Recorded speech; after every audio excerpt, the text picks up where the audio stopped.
Brilliance Audio presents Leadership Coaching 2nd Edition, Working with Leaders to Develop Elite Performance by Jonathan Passmore, performed by James Langton. The opportunities of concepts and frameworks. There is no shortage of leadership models. Walk into any bookshop or library and there will be plenty of choice in the section on leadership and management. Most offer the reader a unique model, sometimes developed from research, but more often the product of the author's thoughts and experiences. Examples include John Cotter and Marshall Goldsmith, who have both offered multiple insights into leadership and how leaders can improve what they do. Many are personal accounts of well-known leaders, such as Louis Gerstner, former chief executive of IBM, or Richard Branson, who offer their perspectives on what it takes to be a successful leader.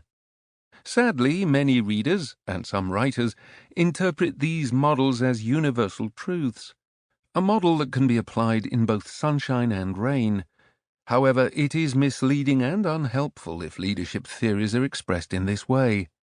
The context is important, as many of the writers in this book and others have emphasized. The best leaders select from a wide palette and make informed choices about their interventions and the approaches that suit the individuals, the culture, the context, and the specific situation. I would argue that models are useful heuristics for leaders, but they are not the answer. Conceptual models offer the leader and the coach a number of advantages when discussing leadership and leadership dilemmas. First, they offer a lens through which to view the situation. Such a lens provides positioning points that can frame the problem, like longitude and latitude.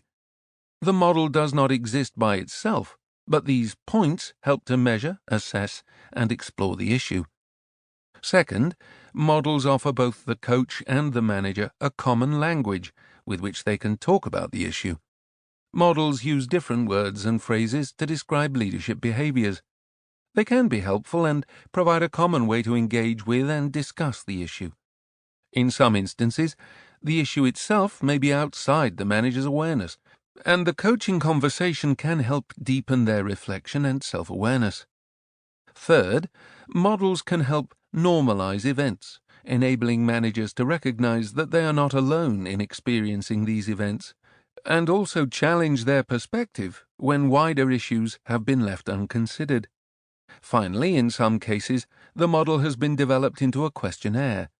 The questionnaire offers feedback for managers on their personal situations or styles and, combined with the common language, can help in building a plan of action.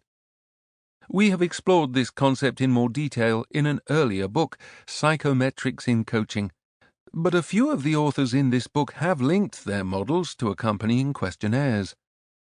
Coaches need to be able to draw on a range of useful models, which they should be able to describe and discuss with their coachees.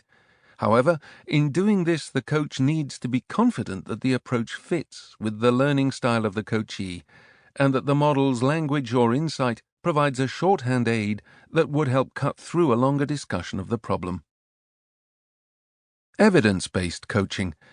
The importance of research. There has been a growing body of research in coaching over the past decade, and much of this has focused on the benefits of coaching within organizations. However, the area of coaching's contribution to leadership is still relatively under-researched when compared with other areas of leadership development. Organizations are asking more questions about their HR development decisions. What are the benefits of this approach? What is the return on investment? Does it really work? I would argue that coaching can contribute in a number of ways to leadership development. The first is in helping leaders and managers to transfer learning from the classroom to the workplace, personalizing the material, and making links from theory to practice, and from conceptual to previous knowledge. While this is limited in its scope, Olivero, Bain, and Kopelman argued that such benefits could be achieved through combining training with coaching to enhance learning.